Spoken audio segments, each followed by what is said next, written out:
محمد واصف صاحب یہ پوچھتے ہیں کہ ایک حدیث ہے ان الاسلام بدأ غریبا وسيعود غریبا فطوبى للغرباء او كما قال رسول اللہ صلی اللہ علیہ وسلم. الفاظ آگے پیچھے ہو سکتے ہیں اس میں. اس کا مطلب انہوں نے کہا کہ کچھ لوگ خوش ہو رہے ہیں کہ صاحب اسلام شروع میں غریب تھا صحابہ کے زمانے میں، اور بعد میں بھی یہ غریب ہو جائے گا اور غریب ہی لوگ اسلام کو اپنائیں گے. گویا اس میں غریبوں کے لیے خوشخبری ہے، اور وہ مالداروں کو دیکھ کر کے خوش ہوتے ہیں کہ دین اسلام ہمارے اندر ہے، مالداروں کے اندر دین اسلام نہیں ہے. یہ اصل میں لفظ عربی کے لفظ غریب کو نہ سمجھنے کی وجہ سے یہ غلط فہمی پیدا ہوئی ہے. عربی میں جو لفظ غریب آتا ہے وہ اردو والا غریب نہیں ہوتا، اس کے لیے تو لفظ آتا ہے مفلس، مسکین، یہ لفظ استعمال ہوتا ہے عربی میں. عربی میں جو لفظ غریب استعمال ہوتا ہے وہ اجنبی کے معنی میں، مسافر کے معنی میں، اجنبی کے معنی میں، جس کو لوگ پہچانتے نہ ہوں، یہ اس معنی میں ہے. اگر یہ معنی ذہن میں رکھا جائے تو کوئی اشکال نہیں ہوگا. اس کا مطلب یہ ہوا کہ اسلام شروع میں اجنبی تھا. اجنبی سے مراد ہے کہ اسے کوئی پہچانتا نہیں تھا، اسے زیادہ لوگ قبول کرنے والے نہیں تھے، اس کو زیادہ لوگ ایکسیپٹ کرنے والے نہیں تھے. ہر آدمی اس سے ڈرا رہتا تھا، جیسے اس آدمی کسی اجنبی سے ڈرتا ہے کہ پتہ نہیں کیا ہے کیا نہیں. تو ہر آدمی اس کو، آدمی دوستوں کو گلے لگاتا ہے، اجنبی کو تھوڑی لگاتا ہے. تو اس طرح حضور علیہ الصلوۃ والسلام کے زمانے میں معاملہ ایسا نہیں تھا کہ مکہ کی زندگی میں ہر آدمی اسلام کو گلے لگا لے، ہر آدمی اسلام کو اپنے گھر کے اندر داخل ہونے دے، ہر آدمی اسلام کو قبول کر لے، بلکہ اس سے بچتا تھا. وہ ڈرتا تھا، کوشش کرتا تھا کہ ہم اس کو قبول نہ کریں، کیونکہ وہ اسلام ایک اجنبی تھا، ایک مسافر کی طرح تھا، ایک اجنبی تھا.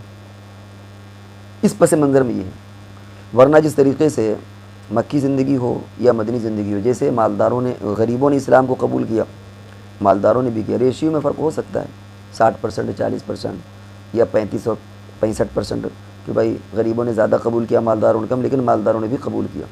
حضرت صدیق اکبر رضی اللہ تعالیٰ عنہ کو شمار مالداروں میں تھا، حضرت عثمان غنی رضی اللہ تعالیٰ عنہ کو شمار مالداروں میں، حضرت عبد الرحمن بن عوف رضی اللہ تعالیٰ عنہ کو شمار مالداروں میں. بہت بڑی فہرست ہے. اور مفلس صحابہ بھی تھے، یہی المدینہ میں رہا.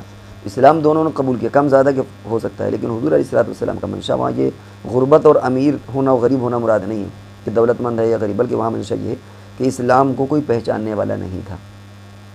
اسی طریقے سے قرب قیامت میں، آخری وقت میں بھی اسلام اجنبی ہو جائے گا. اجنبی سے مراد یہ ہے کہ اسلام کو لوگ اپنے گھروں سے نکالیں گے، لوگ اسے قبول نہیں کریں گے. آج دیکھیے کتنے لوگ ہیں جو ویسٹرن کلچر، یورپین کلچر کو اپنے گھر کے اندر داخل کرتے ہیں اور سنت کو باہر نکالتے ہیں.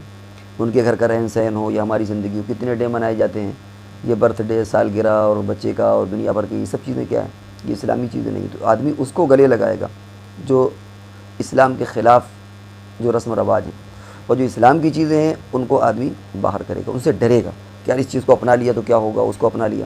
تو جس طریقے سے شروع میں کنڈیشن تھی کہ آدمی اسلام کو اپنانے سے ڈرتا تھا، ایسے ہی آخر میں ایک وہ آئے گا کہ اسلام کو پہچاننے والے کم ہوں گے. اسلام ایک اجنبی سا ہو جائے گا، لوگ اس کو کم پہچانیں گے، لوگ اس کو گلے سے، سینے سے نہیں لگائیں گے.